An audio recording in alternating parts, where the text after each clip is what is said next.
Wavinaka Talofa, and welcome back. You have tuned into BBSei News, a Pacific Climate Warriors initiative to create an educational and interactive space to report updates from COP26. And for tonight, this will be our final and wrap-up show for our network and our supporters. My name is Alisi, and I am joining from my beautiful home in Suva, Fiji.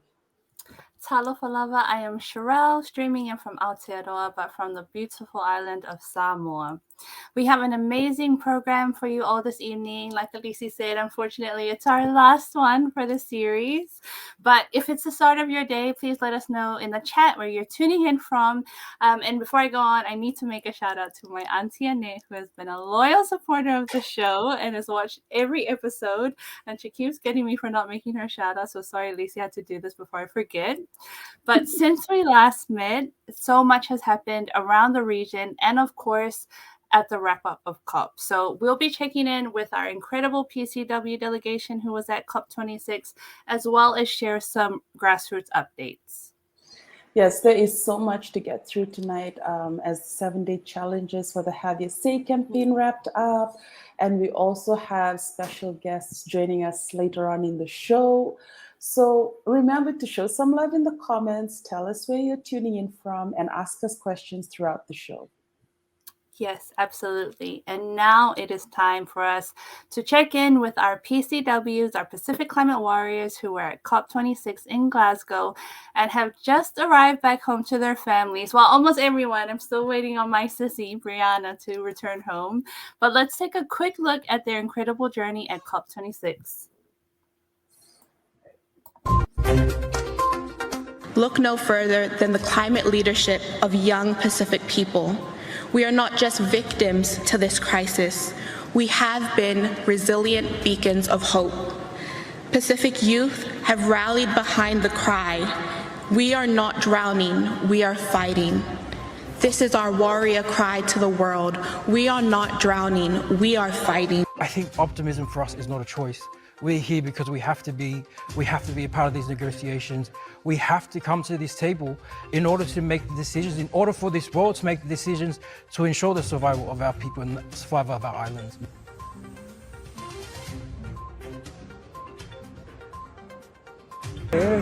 What have you got there, Lomu? So we have a QR code to make it more accessible for anybody walking by.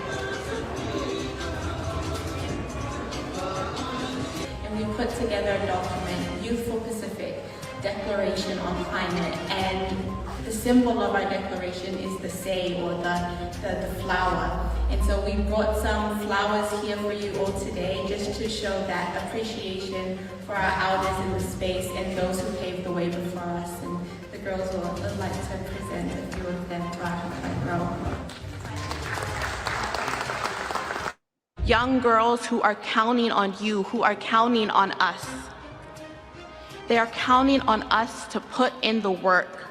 Girls who deserve more, who deserve better from this world. This is what Amal represents. This is what her seeds represent. May these seeds be a reminder of the work to come.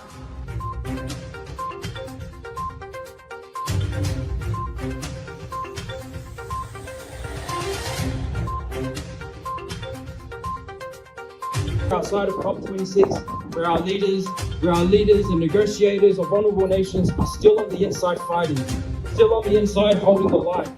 But it's an uphill fight. It's an uphill fight when our negotiators are outnumbered by fossil fuel lobbyists 12-1. It's an uphill fight when our negotiators are tired and fossil fuel lobbyists send in reinforcements. It's an uphill fight because the system that is supposed to liberate us was designed by the people who continue to oppress us. So I am here, a representative of the Pacific, a representative of a people whose homes and islands are threatened by the rising seas, a region that is fighting for our survival. And now, without further ado, it is our honor to welcome our special guest from the PCW COP26 delegation, Makirusa, tuning in all the way from Portland, Oregon in the US. Welcome, Makirusa. How are you? It's cool to be called a special guest. This is You're a guest of honor. And our first guest. Let's do this. How are you? I know that you must be jet lagged. You must be catching up with the time zone since you arrived back home. Yeah, I came back to a house that was occupied by family, so I've been sleeping on Right. my floor since I got back Oh home. But no! now that they've all left, I get my bed back, so Oh, nice. I'm really happy to get some good There sleep. you go. Thank you so much for joining us. We know it's late there and we know you're tired, so we really appreciate you taking the time out to do this interview with us.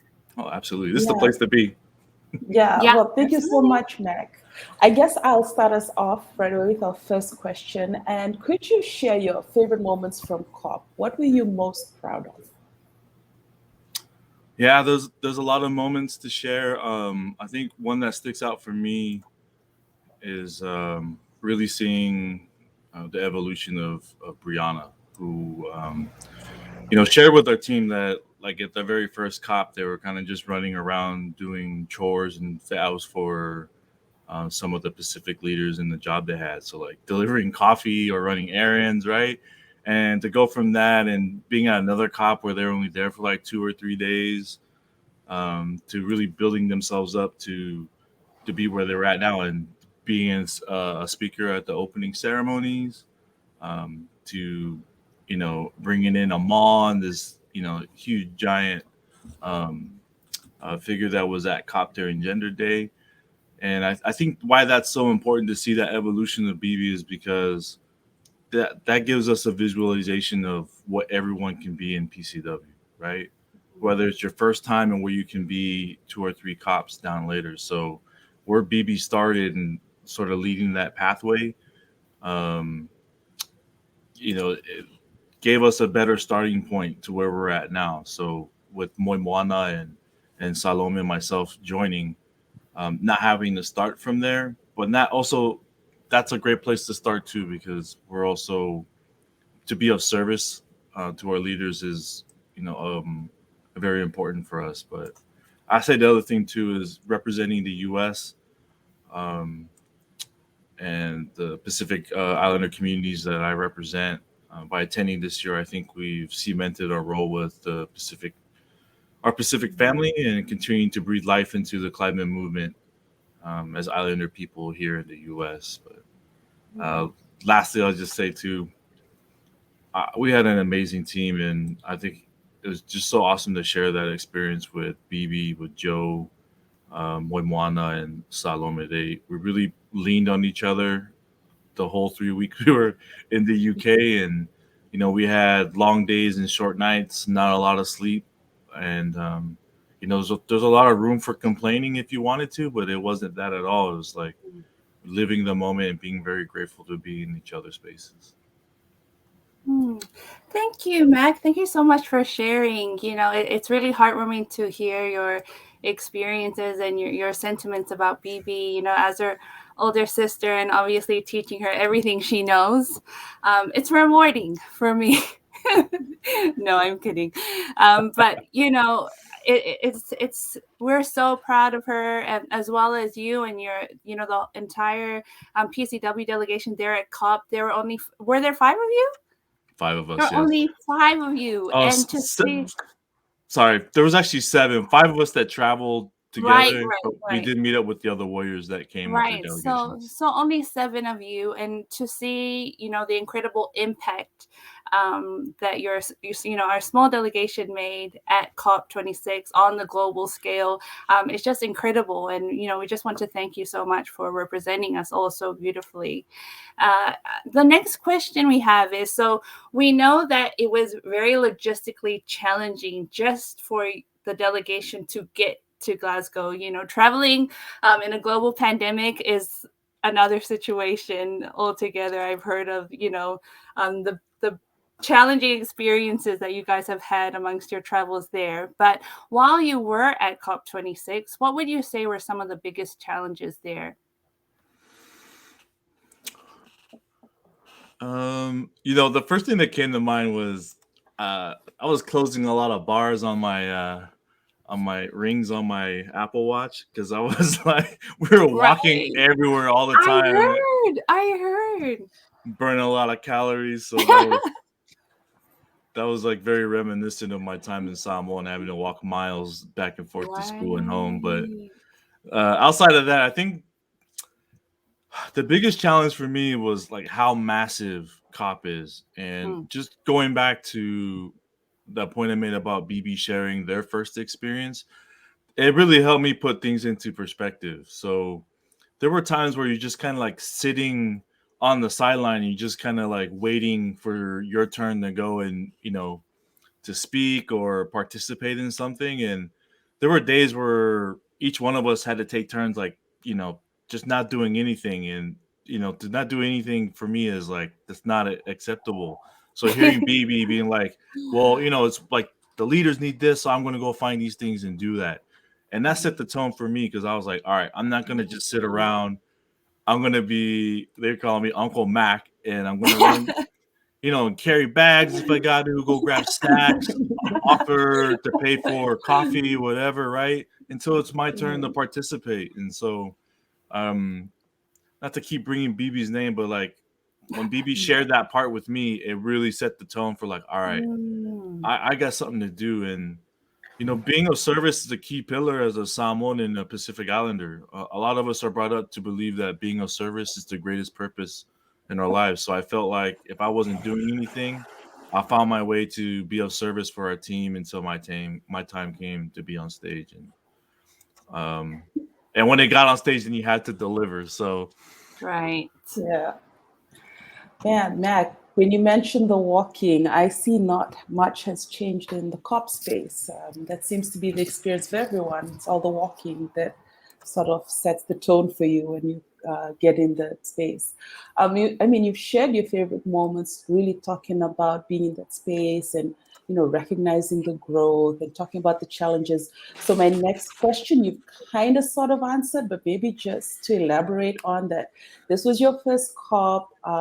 What did you expect, and were you surprised by how it turned out for you?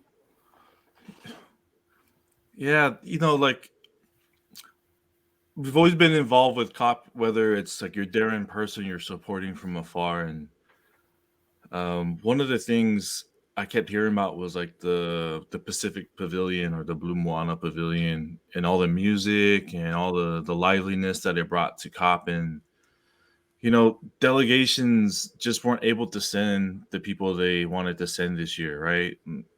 COVID's kind of complicated a lot of that work for a lot of Pacific nations. And so that wasn't the case, unfortunately. And in my head, I was thinking like, I'm gonna bring my guitar, I'm gonna bring music into the space, I'm gonna sit and sing and meet all these folks. And unfortunately, that wasn't able to happen. And I think the other thing too, I talked about like the scope of COP. I helped run a national conference here in the U.S. And by like a national conference, it's pretty big, right? But it's dwarfed in comparison to COP. Like it's like those conferences times 3. And that's something that caught me by surprise. I mean, there's so many ways to enter COP. Like you can enter COP as an educator like myself. You can come in as a an observer and just kind of like checking out the scene, or you can be a negotiator. And you know, I met a lot of lawyers. I was shocked to see how many folks were there with their law degrees and putting that stuff to use in the negotiations. And, you know, having those conversations around the negotiations, I realized how much I don't understand in terms of, you know, COP speak. how massive this space is, and how much more I have to learn. But that's also one of the exciting things, because I'm eager to learn all the facets of our climate justice movements, and they include a lot of things I'm not a part of currently in my life. So, you know, I'm trying to seek another degree. This is kind of pushing me in a direction that I wasn't thinking of before. Wow, Wow, yeah, that's so definitely. amazing. Sorry, Alicia and I, we've been talking in our BBC episodes about how the COP speak is like learning a different language. And so, we still have a lot to learn on our journey, and we're still learning and growing. So thank you so much for sharing, Mac. And our final question, we know that a lot of people were not very happy with the final text of COP26. And, we were not really happy with the language. We thought it could have been stronger. The commitments could have been stronger. But what is one thing that gives you hope? I'm hopeful that we could take the momentum from COP, right? And continue to pursue climate justice heading into COP27. So COP is just a pivotal point on the world stage, and local actions still need to happen. So our growth still needs to take place. And as long as we keep moving and we're continuing to persevere in this battle to save our planet in the Pacific, I think we're going to be all right, right? Like our mantra is, we are not drowning, we are fighting. And it's not just a slogan, but it's proof that we're persevering and thriving in climate movements. So,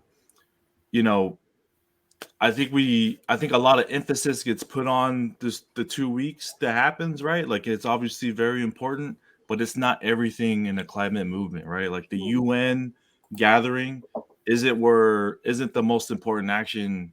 It's like all the follow-up that happens from whatever policies are made, but it's also the follow-up that we continue to do in our organizations, in our own communities, in our own countries that will contribute to saving this planet. Amazing. Thank you, Meg. Thank you so much for your time. Thank you for sharing. Thank you for your knowledge. You're so wise, like an uncle. So there's no wonder why they call you Uncle. No, it's okay. You know what? I had your back. I voted for Big Bro Mac when you were asking which I saw that. But it seems Uncle Mac stuff. It seems Uncle Mac is like the majority vote, but it's okay. Yeah. Mac, thank you so much. We're so proud of you and the entire PCW delegation. And so we will let you go now to enjoy the rest of the show backstage. But thank you so much for joining us. All right. Thank you so much. Take care. Uncle Mac.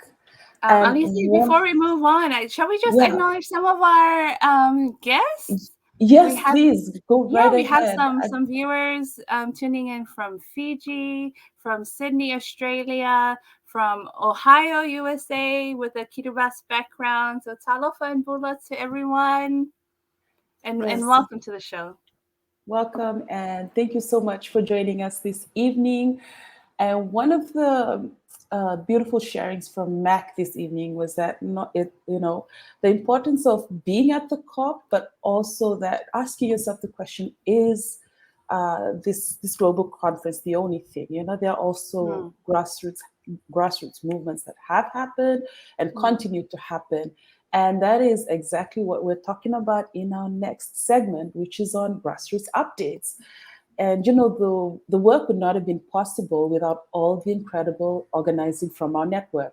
The BBSei campaign pushed us to think outside the box and recreate many pathways for our communities to not only support the Youth for Pacific Declaration that we have been discussing through this entire series, but to also engage and contribute to the stories that were being amplified around the world. That's right, Alicia. The foundation of this work is really from the grassroots level. Our Pacific Climate Warriors who coordinate and mobilize their teams and their communities while navigating the many barriers both COVID and the climate crisis presented. So let's take a look at some of the powerful actions and events that took place during the Global Week of Actions for COP26.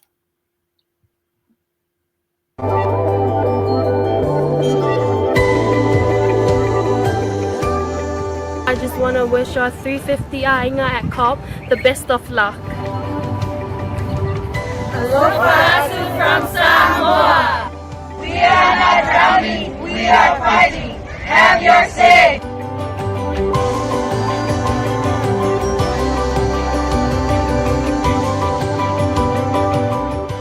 And our future, not gas, digital gem for the Youth Empowerment Day, targeting Australia's major banks in their lending, gas and oil policies.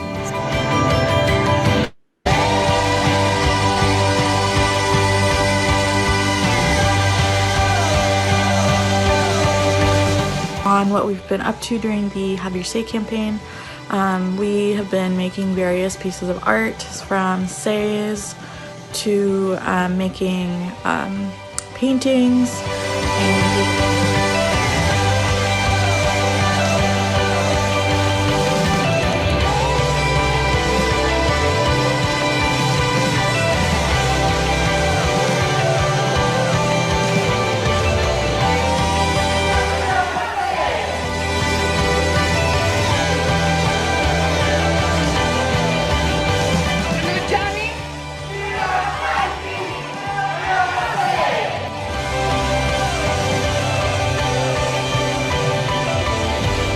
and fighting for the future of my island.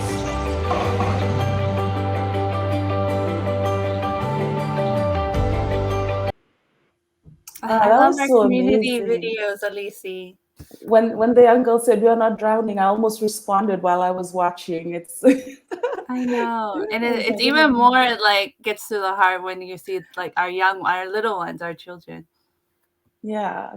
And I've just received a report on how all of this work supported the Have Your Say campaign, and I'm about to start spouting some numbers for all of you who are Please go tuning in. ahead. Because we see the movement on the ground, we see the work, the artwork, the messages, the videos that come, and you often ask, how does this work? Where does it go? Now, during COP26, the campaign shared 116 posts.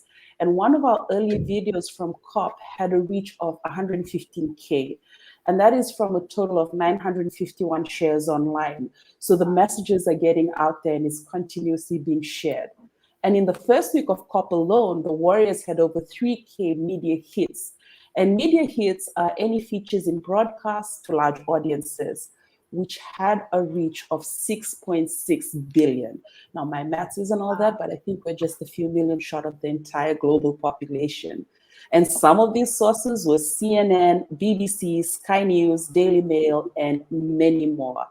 And the network and supporter base for the Pacific Climate Warriors grew on all our social media platforms, such as Twitter, Instagram, and even TikTok. So the work that's happening on the ground, all of those important messages that are being portrayed in beautiful, artistic, cultural ways are getting out onto these online platforms, and the world is seeing and hearing our messages.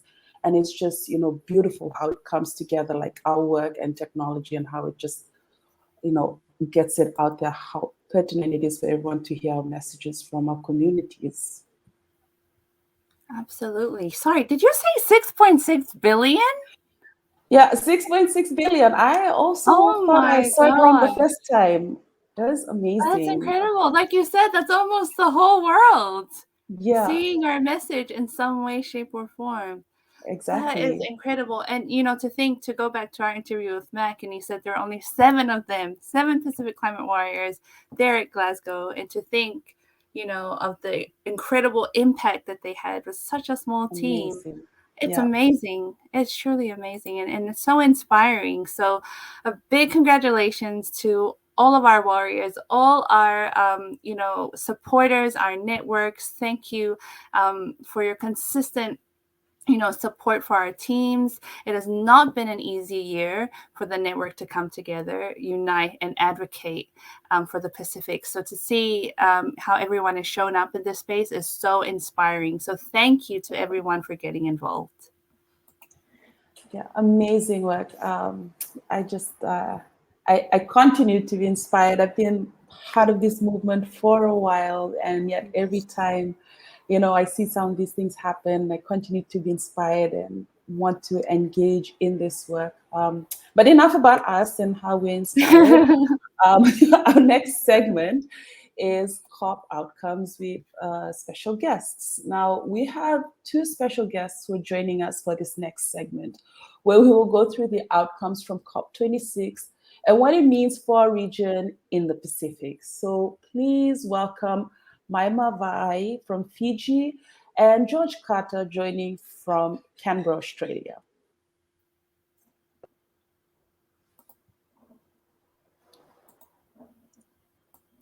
Talofa, Maima, and George, how are you? Thank you so much for joining. Alofa, thank you for having us. No, absolutely. It is so great that we could have you both here. And I think we'll just move straight into our first question, which is, can you both share a little bit about your role and the work that your organization did during COP? We'll start with Maima and then to George, please. Yeah, so I work as the ecumenical enabler under the Ecological Stewardship and Climate Justice Desk at the Pacific Conference of Churches. And something that the Pacific Conference of Churches, we work around what we like to call the 3 Ps. And this is pastoral, prophetic, and practical.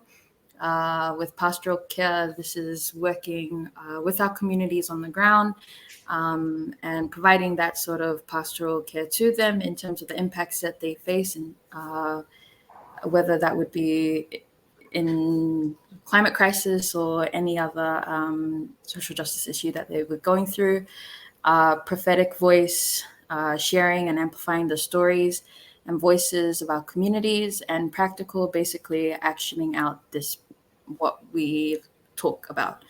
And so in COP, myself and Reverend James, who was also a representative or a Pacific delegate on behalf of Pacific Conference of Churches, we were both able to engage and work with our partners of PCC, such as PCAN, Greenpeace, 350 as well, with the Pacific Climate Warriors. And through that, we were able to provide these 3 Ps. So through the press releases or panels, we were given the opportunity to share in by our partners. We were able to be a prophetic voice for the communities.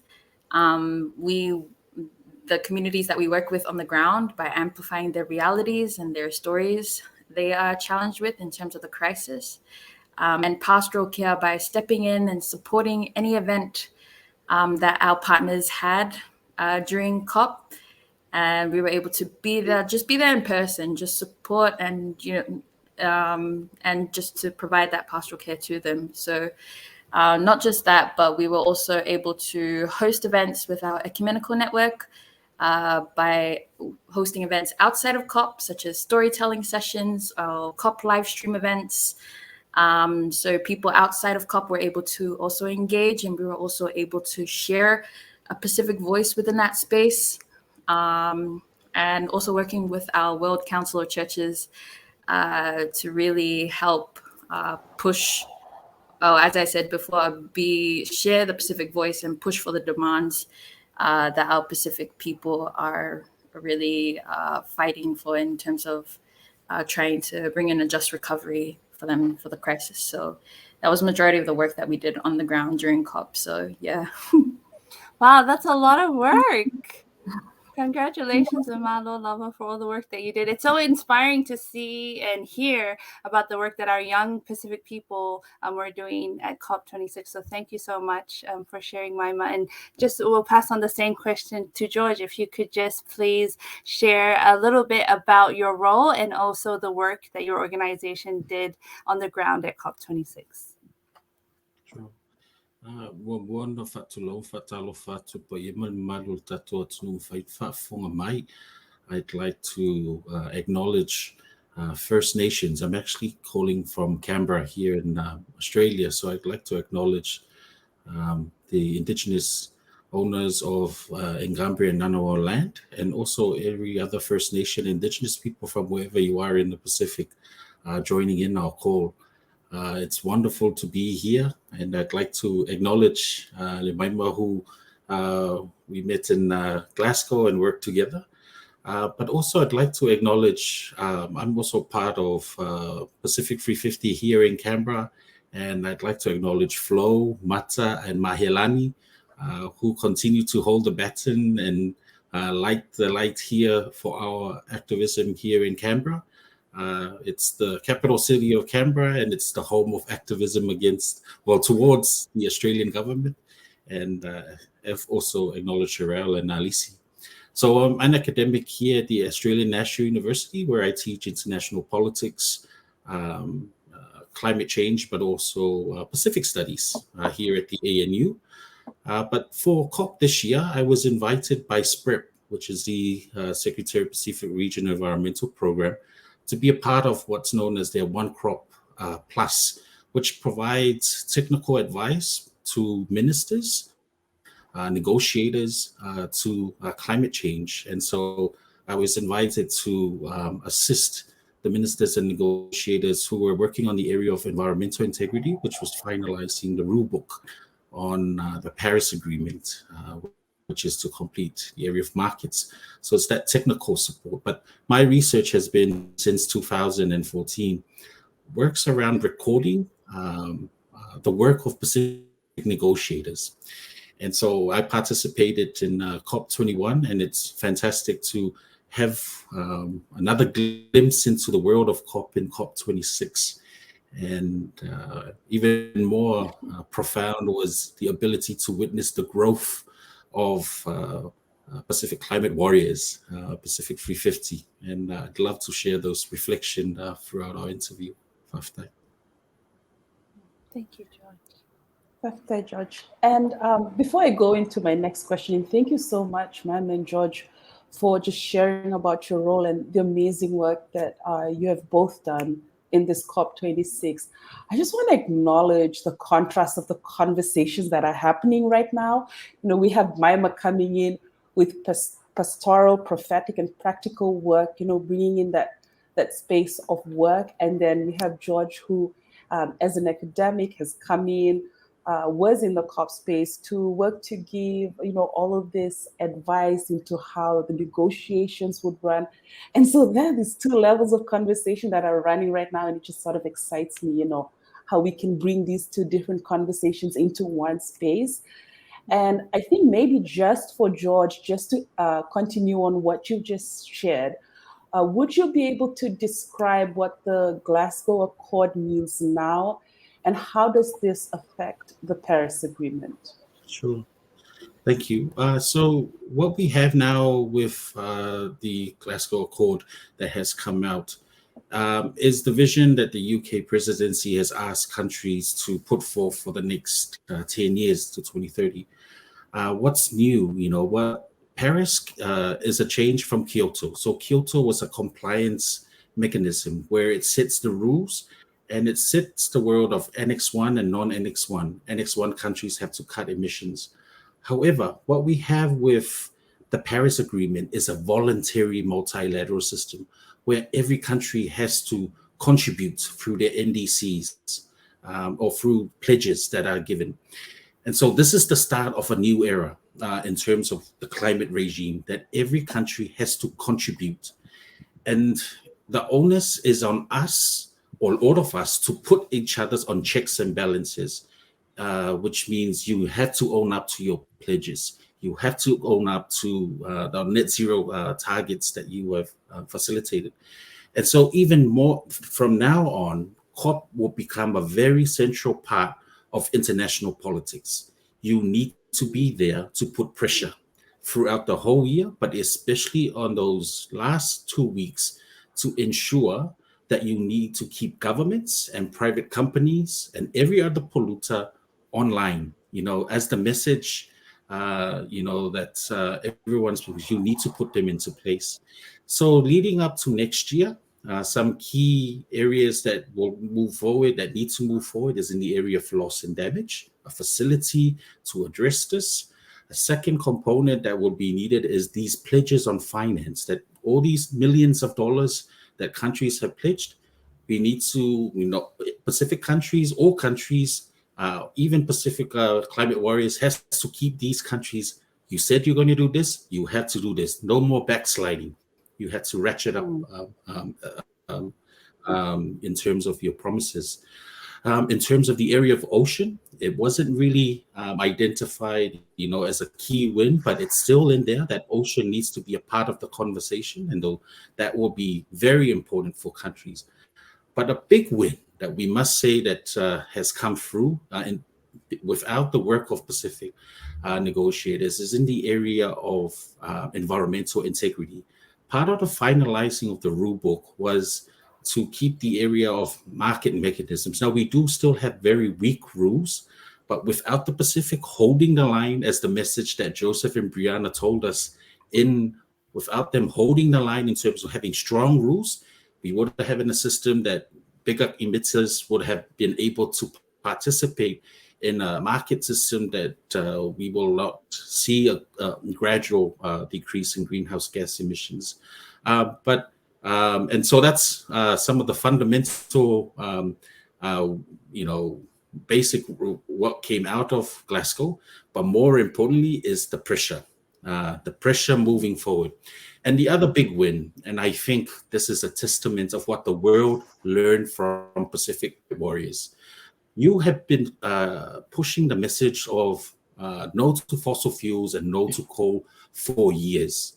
This is the first time we have language on a global agreement. But the climate warriors saw that, decades ago into up to now. And we also need to acknowledge this is a win that Pacific 350 have been pushing for the last 6 years. And now we have countries speaking about it. Now we have countries wanting to, put it, although it's still weak language, but as they say in climate change or multilateral negotiations, we do it again tomorrow. It's not the end. We keep pushing and pushing and pushing. And that is a testament I'd like to sort of share in this early part of Pacific 350. That language on coal, it wasn't because of UK. It was, I think, because of Pacific 350, and that's your greatest contribution to Glasgow Accord. Wow. Prophesy, George, it's so great to hear your insights and, just echoing what Alisi said. It's amazing for us, especially those who could not actually be there to attend in Glasgow, to see and to hear about the work that our Pacific people have been doing in all the different spaces. So seeing what civil society was doing on the streets, advocating in their speeches, like the Pacific Climate Warriors, like the work that MIMA and the Council of Churches is doing, and then all the way to the negotiation room and hearing from experts like yourself and, of course, SPRIP, giving that really technical expertise around, the strong language, around like the final document. It's very inspiring to see, the wealth of knowledge that our Pacific people have when it comes to these spaces. So thank you so much for all the work that you've done in that space. Maima, as George has just mentioned, there's still a lot of work that needs to be done. What do you think are some key things that need to happen between now and the next COP, so COP27? Thank you, Cheryl. I think going forward and in preparation for COP27 and preparing our Pacific delegation, if we want to ensure there is no missing gaps, we need to build real relationships between the state and with civil society organizations. From there, allowing state to make use of the numerous networks that our civil society organizations have regionally and internationally, and working with them to get these networks to therefore push their leaders to take up the demands that our Pacific people are pushing and fighting for. Another thing was that this year there was a less number of Pacific delegation, especially those with party badges or the party delegates who were able to be part of the negotiation space. And I think for next year, there needs to be more Pacific delegates within who are given these party badges so that they're able to, so within that negotiation space, there is a strong voice from our Pacific community. And it's able to, especially what George had shared in the last few days of COP on that second week, and preparing up for next year, we're able to push for what the Pacific Collective is fighting for in terms of climate justice. And from there, whilst preparing ahead, we also recognize the role or the importance of each role of position our Pacific delegation has, whether it would be civil society organizations, with youths, with the state as well. All of these different roles and positions have can make meaningful change within that space. And whether it would be within COP or outside of COP, it's able, or on just specifically on the ground in COP, this is able to really shake up the system in COP, and hopefully by next year we're able to come back stronger than ever to continue to fight the fight that we're doing. So yeah. Absolutely. Thank you. Thank you so much, Maima. Beautiful sharing. Excuse me, especially how, at the beginning in your intro, you talked about the work you're doing, being in that outside space of speaking at events, attending actions, and then George talking about being, in the room, helping with the negotiations, and giving us insights into how the movement outside of the room helps to push ambition within the room. And I think it's so great to have you both here to speak on those two levels. And it's so insightful, not only for us, but also the viewers who often, and our PCWs as well, who often ask, where does this lead? How is this helping? And tonight you have both helped to answer that question for us. And I guess for my final question for you both to respond to is, what has been your highlight from COP26 that especially gives you hope for next year? I'll probably give it to George to answer first. Sure. Thank you very much. I have many great moments. As everyone said, everyone who has experienced COP, it's such a mega conference. It's not a small conference. It's a mega conference of multiple conferences and platforms happening all at the same time. I can only attest to what I witnessed and in the rooms that I was a part of. But all the highlights that I have coming out involves Pacific Climate Warriors. Sharing the stage with Yemaima in one of our talks that we had, or witnessing the march, the tribute by the team on the Thursday. There are many, but let me just sort of wrap them up and sort of provide some key lessons as to why Pacific Climate Warriors work is very important in COP. I held my breath on the day that all of a sudden Brianna's name was called to, address the congregation. It's a very profound moment to be in the World Leaders Summit, and it's to address. And we didn't realize, all of us who were in the room, those of us who were working with One Crop didn't realize, Bria.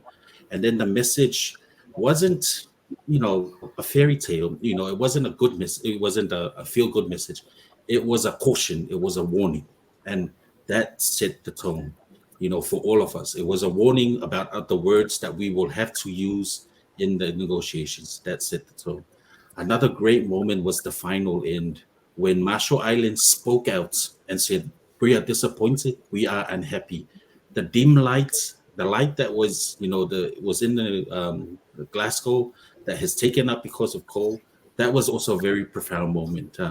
But profound moment for me also was the time of the tribute, in terms of when it's so hard in the negotiations, and you know that the ministers and the negotiators have had a hard time. That tribute that was made by Pacific Climate Warriors for the negotiators was very profound, not only on myself, but all the other negotiators. The Pacific has a diverse voice in climate change negotiations. We have diversity in terms of women, youth, oceans, all the issues that are brought in. It's very diverse. And it's important that the world listens and takes this on. Back then, we had to fight for the space. I can safely say now that the Pacific owns the space in all forms in the Conference of the Parties in UFCCC. Barack Obama wants to have a Pacific Climate Warrior like Kathy next to him. It shouldn't be tokenism. It should be the currency in which, and it's the testament of the alumni of Pacific Climate Warriors throughout the years to now, as to why it is such a profound part of the message in Conference of the Parties. It is the vehicle of not only morality, but I also say of truth.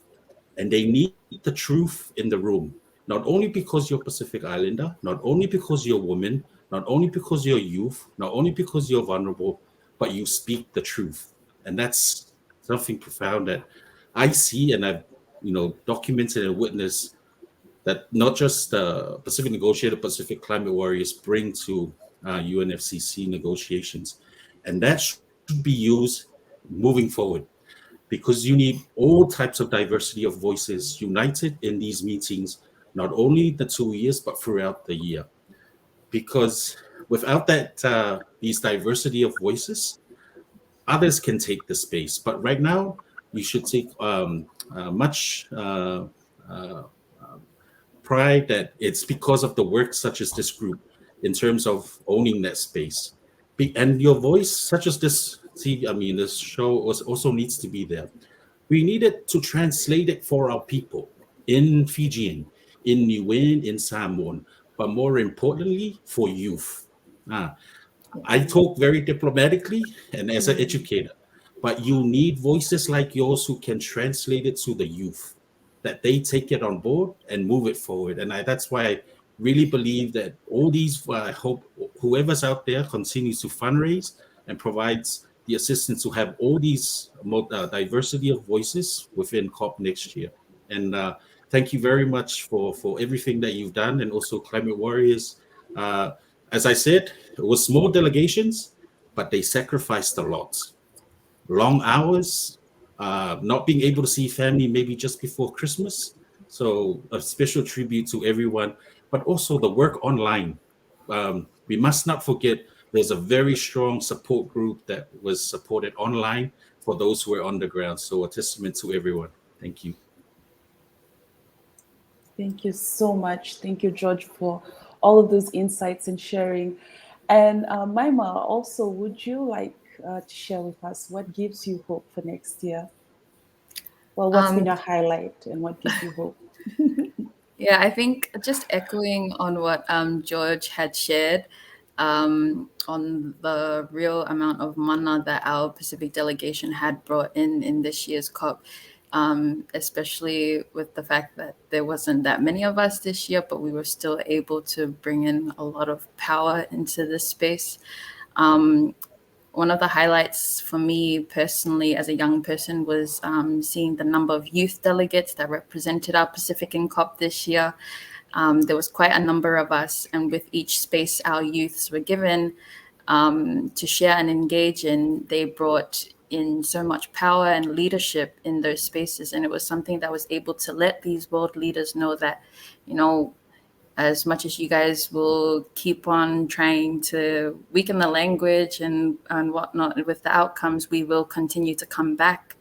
And we're not backing down until we get the justice that is needed for our people to recover from this climate crisis.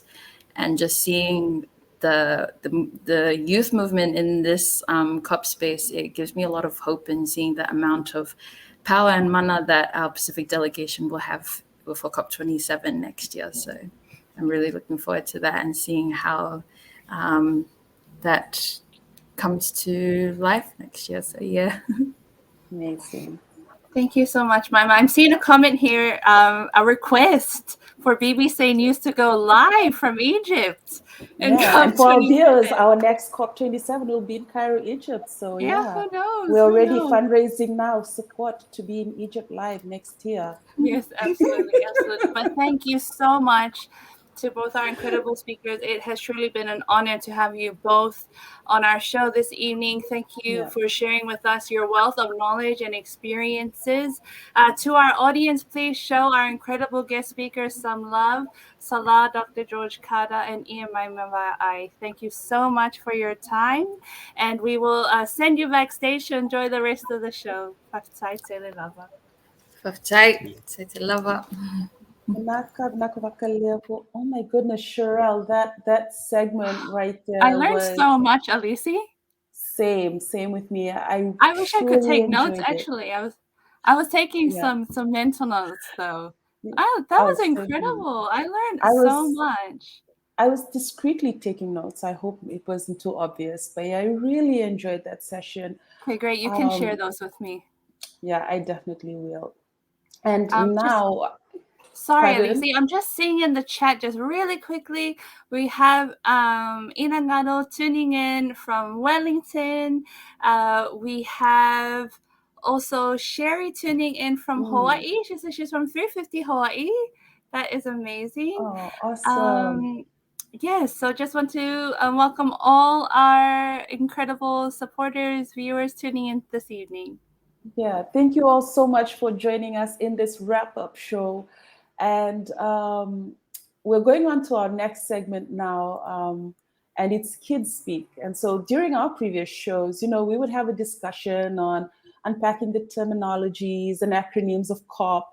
But now we will get an insight into what our young warriors think of all of this. So let's take a look. Climate change is?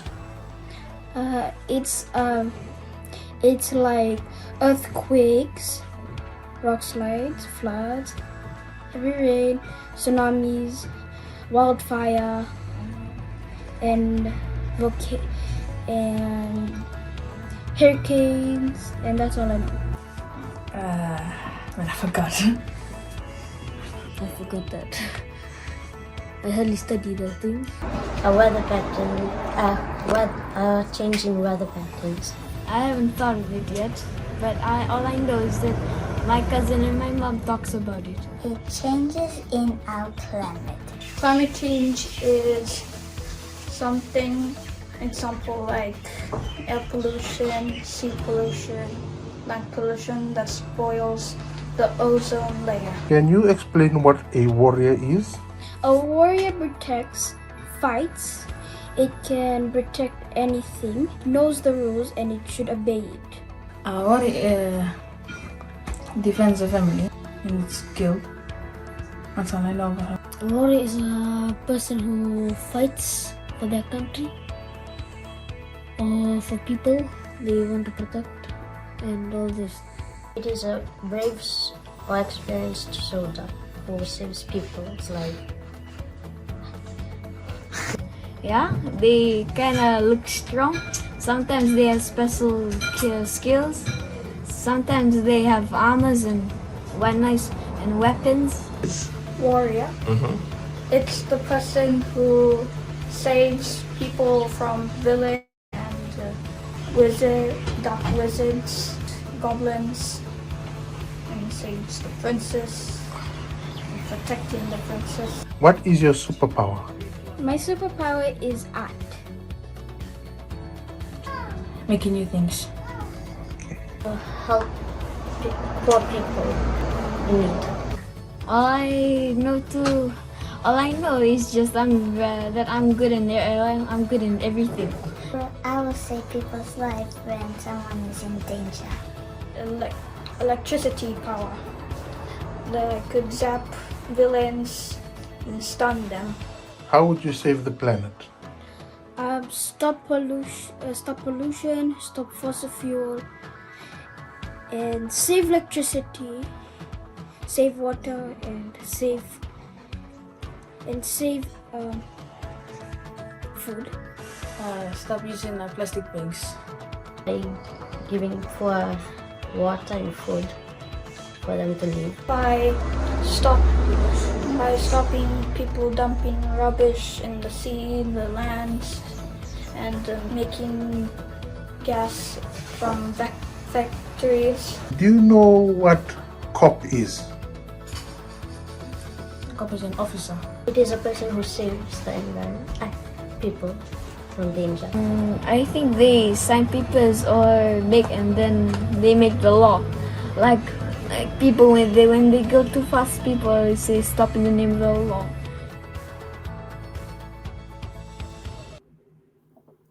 Wow, Alicia, speaking of hope, doesn't that give you so much hope?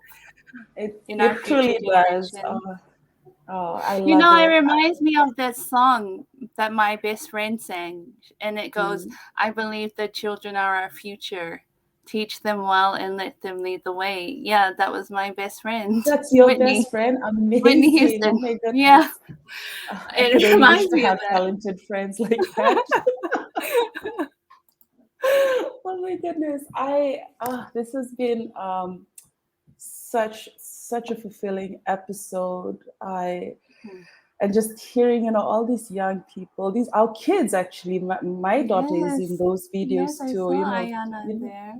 Yeah, talking about what they understand about climate change and what they can do to protect the environment, to save the world. and all the conversations that we've been having throughout COP, where it's so important that that our children are connected to the conversation, and that we also bring them into it, because this is the world that they are inheriting, and they need to know, how and why and who, and what is and that's also a question for us. How do we best tailor this conversation for our children to also be involved? Because I'm always such a big advocate and believer in intergenerational conversations, and we should be cutting across, all age groups, all different, intersectionalities. And yeah, it's just so beautiful to think about how all of these things come together and how we can move forward. And speaking of moving forward, I think it's a good time now to find out what happens next, after all of Yes. this. Thank you, Alisi. So next steps for all our warriors and supporters is all about staying connected and thinking about all the lessons we've shared and learned, and reimagining how we can show up for our communities. So if you haven't already, please make sure you get involved and stay connected, because there is so much to be done and we cannot do it alone. Absolutely. The journey continues, as George had mentioned. You need to be there to put pressure. The journey is all year round, also at the 2 weeks of COP, but it continues for the entire 12 months.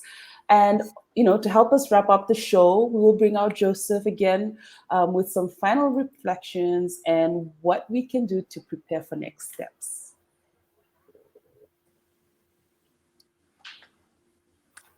Hi. Hey, hello. I feel like it's such a letdown, me coming back after all of those incredible speakers. So not at all. It's a let up.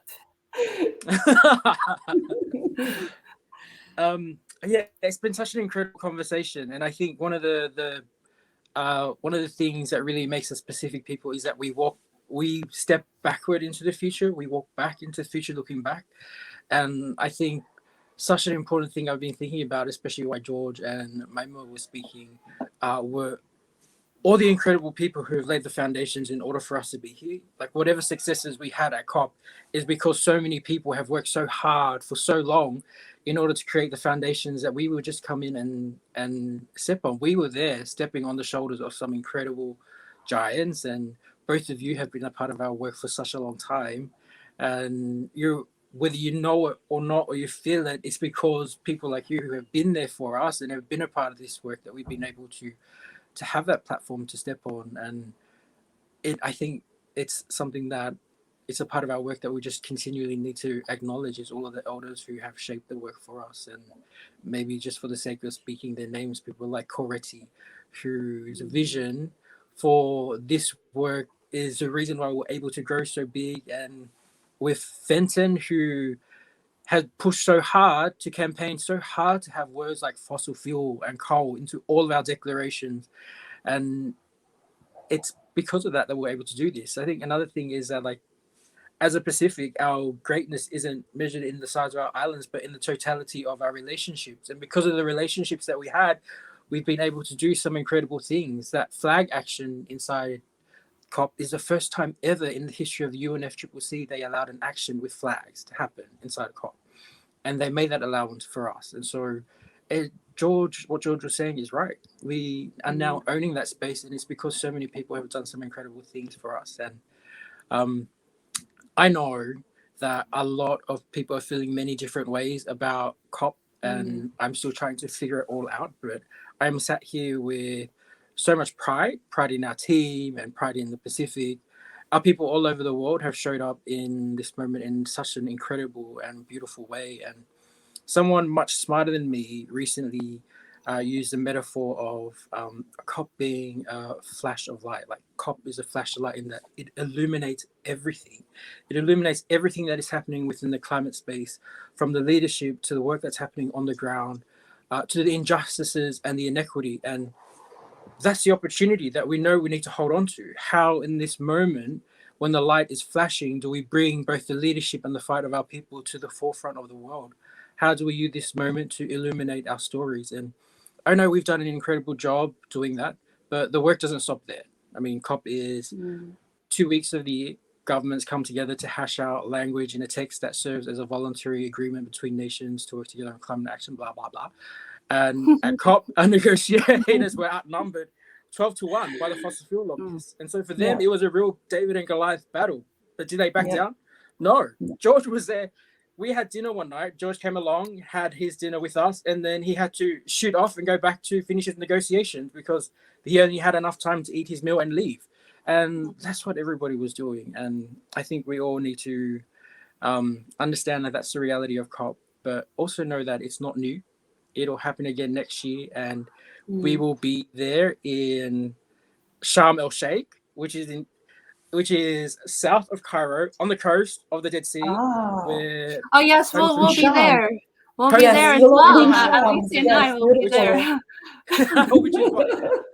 which would be incredible to have live BBSei from there. I think would be the most important thing. And I think what we need to do now between this time and COP27 is take the light that's been shined in this moment and carry that forward and turn that light into a fire and fan it into flame, so that by the time our people get to COP27, they are going to COP27 with an incredible fire that's burning from the Pacific. And there are so many things that we can be doing now. There are so many campaigns that are happening. We are still fighting to stop the Adani mine in PNG. They're proposing the first ever coal-fired power plant in the Pacific. There is work happening around deep sea mining. We're still trying to cut the flow of money to the fossil fuel industry from banks and financial institutions. So there are still ways for people to get in touch. There's also some incredible things that we need to learn about, like the Marshall Islands just released their national adaptation plan, which is incredible. And also we're about to launch our Solar Scholars work. We heard from Yemaima and from George, Yemaima from the Pacific Conference of Churches, who do some incredible things all over the Pacific, especially around climate migration and forced displacement. That's something we need to learn about. George and the incredible work that he did with SPREP. SPREP are doing some awesome things. Flex for 1.5. That's still going to continue on. And so it's up to us now. It's up to all of us at home to continue to carry that light forward and to fan those flames and, like you say, support as many of our young people to be able to get to Egypt, because their voices are really crucial within this fight. Yes, absolutely. Thank you so much, Joseph. Thank you for that strong and powerful call to action. We need to rally around this light and turn it into a flame, into a fire, so that we could all be on fire there in Egypt, the two of us included. Thank you so much. Thank you for sharing your experience, and thank you for the incredible work that you've been doing, not just in Glasgow and in COP, but just all year round. Also, thank you so much for acknowledging our giants, the giants whose shoulders we stand upon. Thank you for, mentioning Mama Kay. Cority makes me so emotional to think about her and how proud she would be of, you, of the team, and all the incredible work you're doing. So thank you so much, Joseph. We are going to let you chill at our VIP lounge backstage while we close up the show. But well, thanks for having me on this incredible show. It's always a highlight. Thank you so much. Of course. Thank you. And Sherelle, I think the link to join the movement has been added in the comments section to have your say beyond COP26. So, click on the link and join us. Let's continue this journey. Absolutely. As it's been reiterated many times throughout this show, there's a lot of work to be done. So please, if you can, join us in this movement. And so, as you all know, we usually close out the show with a musical performance and we all dance awkwardly. We know you love that. But tonight we will wrap up our BBSei News series with an inspiring speech by the one and only Kathy Jitno-Kitchener, who also celebrated her birthday yesterday. Happy birthday, Happy birthday, Kathy. So thank you to all our incredible guests who joined us this evening, Makirusa, Joseph, Iamaima, and Salah George. And of course, a big thank you to our PCW networks, communities, and supporters. We hope And to thank see you you, all Sherelle. soon. And thank you to my incredible co-host, Alisi. Honestly, I couldn't have done it without you. This has been an amazing journey, and I cannot wait for us to be BBSei live in Egypt. That's the next step Same for for me. I'm us. so excited. Yeah, that We're is our starting, next this step. is the light, and then we just need to keep, heating it up, and it's going to be a flame in Egypt. Yes, yes, it is. Let's keep this momentum. Yes, absolutely. Thank you so much to everyone. Fapitai and Vinaka. Nakvaleu. It's cold. Yahweh Gomaleb! Yahweh! Hello, everybody. I traveled all the way out from my home, the Marshall Islands, so that I can be here with you all today to join the call for climate justice and climate action. And I'm grateful and humbled to be given this platform to speak. The Marshall Islands is located in the northern Pacific Ocean. We are an atoll nation, only 2 meters above sea level, with no mountains like some of the bigger islands, no mountains or higher ground to go to. Some people here will tell you that our very existence is at stake, and up to this COP, I would have said the same thing. With the rising sea level, even half a meter of sea level rise will result in water flooding our islands, and our islands will become unlivable in 20 years. We would just need 2 circles around our entire islands just to keep the water out.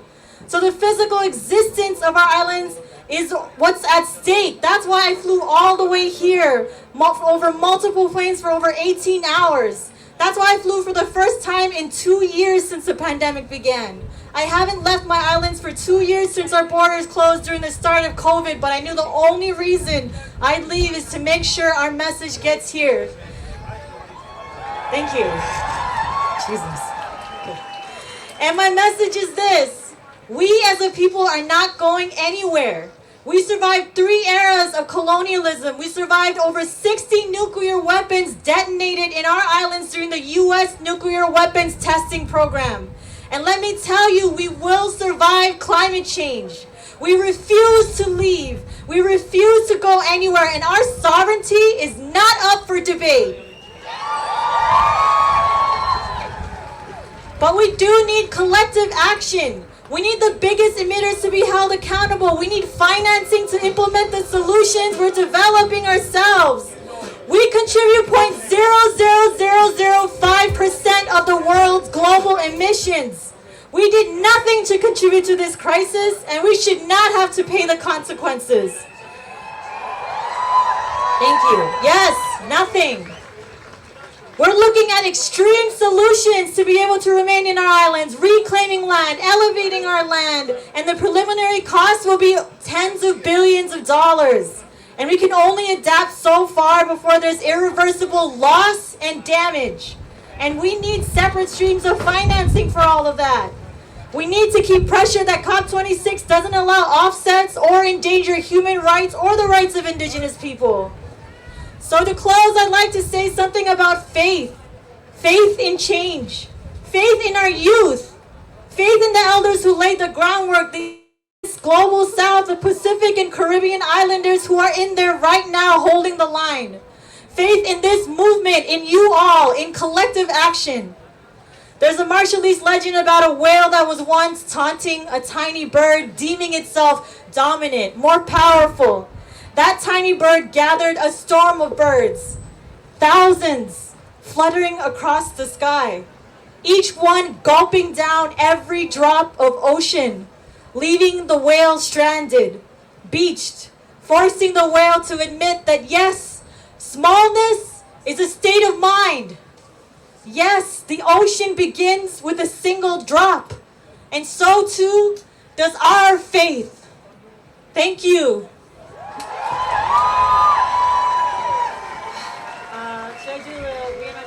When I say we are not drowning, we are